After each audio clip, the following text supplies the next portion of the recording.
Hi hello everyone, welcome to ನಿವೀಸ್ ಗರ್ಮಿ kitchen. ಮದುವೆ ಮನೆಯಲ್ಲಿ ಭಟ್ರು ಮಾಡೋ ರೀತಿ ಶಾವಿಗೆ ಪಾಯಸ ಮಾಡಬೇಕಾ? ಹಾಗಿದ್ದರೆ ಈ ವಿಡಿಯೋನ ಎಲ್ಲಿ ಸ್ಕಿಪ್ ಮಾಡಿದ್ರು ಕೊನೆವರೆಗೂ ನೋಡಿ. ನಾನು ಹೇಳುವಂಥ ಎಲ್ಲ ಟಿಪ್ಸ್ನ ನೀವು ಫಾಲೋ ಮಾಡಿ. ಅದಕ್ಕೂ ಮುಂಚೆ ಯಾರೆಲ್ಲ ನನ್ನ ಚಾನಲ್ ಸಬ್ಸ್ಕ್ರೈಬ್ ಮಾಡ್ಕೊತೀರಾ ನೋಡ್ತಾ ಇದ್ದೀರಾ, ದಯವಿಟ್ಟು ಸಬ್ಸ್ಕ್ರೈಬ್ ಮಾಡ್ಕೊಳ್ಳಿ. ಮೇಲೆ ಸಬ್ಸ್ಕ್ರೈಬ್ ಬಟನ್ ಇರುತ್ತೆ, ಪ್ಲೀಸ್ ಪ್ರೆಸ್ ಮಾಡಿ. ನಾನಿಲ್ಲಿ ಒಂದು ಅರ್ಧ ಲೀಟ್ರಷ್ಟು ಹಾಲನ್ನು ತೊಗೊಂಡಿದ್ದೀನಿ. ಇದಕ್ಕೆ 300 ml ಅಷ್ಟು ನೀರನ್ನು ಬೆರೆಸ್ತಾ ಇದ್ದೀನಿ. ಇದನ್ನು ಬಿಸಿ ಮಾಡ್ಕೊಳ್ಳೋಕ್ಕೆ ಒಂದು ಕಡೆ ಸ್ಟವ್ ಮೇಲೆ ಇಟ್ಟಿದ್ದೀನಿ. ಈಗ ಶಾವಿಗೆ ಹುರ್ಕೊಳ್ಳೋದಕ್ಕೆ 2-3 ಸ್ಪೂನಷ್ಟು ನಂದಿನಿ ತುಪ್ಪನ ಉಪಯೋಗಿಸ್ಕೊಳ್ತಾ ಇದ್ದೀನಿ. ನಾನಿಲ್ಲಿ ಬಳಸ್ತಾ ಇರೋದು ವರ್ಮಿಸಲಿ ಶಾವಿಗೆನ. ಇದು 2 ಕಪ್ಪಷ್ಟು ಮೆಷರ್ಮೆಂಟ್ ತೊಗೊಂಡಿದ್ದೀನಿ. ಯಾವುದೇ ಅಡುಗೆ ಮಾಡಬೇಕಾದ್ರೆ ಕರೆಕ್ಟಾಗಿ ನಾವು ಮೆಷರ್ಮೆಂಟ್ ಮಾಡಿಕೊಂಡು ಮಾಡಿದ್ರೆ ಪರ್ಫೆಕ್ಟಾಗಿ ಬರುತ್ತೆ, ಕೆಡೋದಿಲ್ಲ ಅಡುಗೆ. ಸೊ ಇದೇ ರೀತಿ ಮಾಡ್ಕೋಬೇಕಾಗುತ್ತೆ. ಶಾವಿಗೆ ಗೋಲ್ಡನ್ ಕಲರ್ ಬರೋವರೆಗೂ ಫ್ರೈ ಮಾಡ್ಕೋಬೇಕಾಗತ್ತೆ. ನಿಮಗೆ ರೋಸ್ಟೆಡ್ ವರ್ಮಿಸಲಿ ಕೂಡ ಸಿಗುತ್ತೆ, ಬೇಕಿದ್ದರೆ ಅದನ್ನು ಅಷ್ಟೊಂದು ರೋಸ್ಟ್ ಮಾಡೋ ಅವಶ್ಯಕತೆ ಇರಲ್ಲ.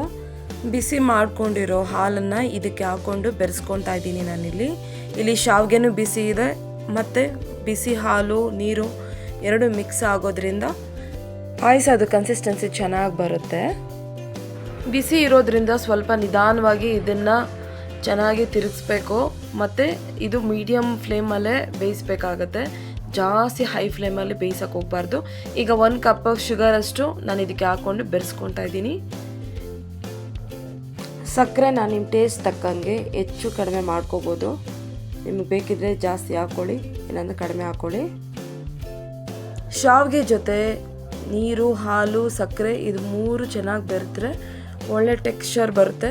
ಮತ್ತು ಇದನ್ನು 2-3 ಕುದಿ ಬರೋವರೆಗೂ ಚೆನ್ನಾಗಿ ಬೇಯಿಸ್ಕೋಬೇಕು. ಪಾಯಸ 90% ಬೆಂದರೆ ಸಾಕು, ತುಂಬ ಸಾಫ್ಟಾಗಿ ಬೇಯಿಸೋಕ್ಕೆ ಹೋಗಬೇಡಿ. ಪಾಯಸ ನೀರಾಗೇ ಇರಬೇಕು. ತುಂಬ ಗಟ್ಟಿ ಮಾಡಿಬಿಟ್ರೆ ಗಿನ್ನ ಆದಂಗೆ ಆಗಿಬಿಡುತ್ತೆ. ಪಾಯಸ ಬೆಂದಿದ್ದಾಗಿದೆ. ಡ್ರೈ ಫ್ರೂಟ್ಸ್ ನಾನಿಲ್ಲಿ ದ್ರಾಕ್ಷಿ, ಗೋಡಂಬಿ, ಪಿಸ್ತಾ ತೊಗೊಂಡಿದ್ದೀನಿ. ನಿಮಗೆ ಬೇಕಾಗಿರೋ ಡ್ರೈ ಫ್ರೂಟ್ಸ್ ನೀವು ಬಳಸ್ಕೋಬೋದು, ಬೇಕಾದ್ರೆ ಬಾದಾಮಿ ಕೂಡ ಹಾಕ್ಕೋಬೋದು. ಚಾಯ್ಸ್ ಆಫ್ ಫ್ರೂಟ್ಸ್ ನಿಮ್ಮ ಇಷ್ಟ ಅದು. ನಾನಿಲ್ಲಿ ಒಂದು 2-3 ಸ್ಪೂನ್ ನಂದಿನಿ ತುಪ್ಪ ಹಾಕ್ಕೊಂಡು ಇದ್ರ ಜೊತೆಗೆ ಡ್ರೈ ಫ್ರೂಟ್ಸ್ನ ರೋಸ್ಟ್ ಮಾಡ್ಕೊತಾ ಇದ್ದೀನಿ.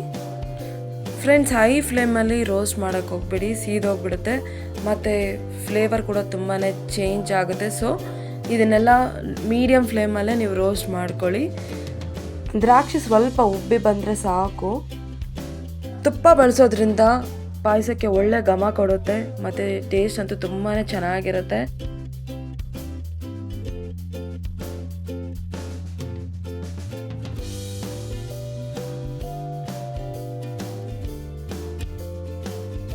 ಈಗ ರೋಸ್ಟ್ ಮಾಡಿರೋ ಡ್ರೈ ಫ್ರೂಟ್ಸ್ನೆಲ್ಲ ಪಾಯಸದ ಜೊತೆ ಹಾಕಿ ಚೆನ್ನಾಗಿ ಮಿಕ್ಸ್ ಮಾಡ್ಕೊತೀನಿ ನಾನು.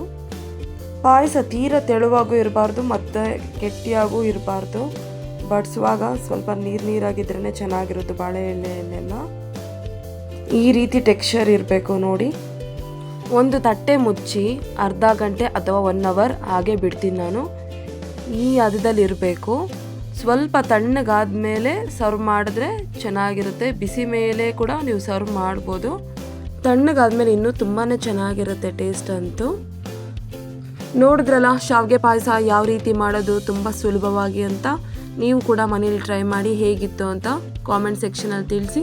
ಹಾಗೆ ನನ್ನ ಚಾನಲ್ಗೆ ಸಪೋರ್ಟ್ ಮಾಡಿ. Please like, share and subscribe ಮಾಡ್ಕೊಳ್ಳಿ.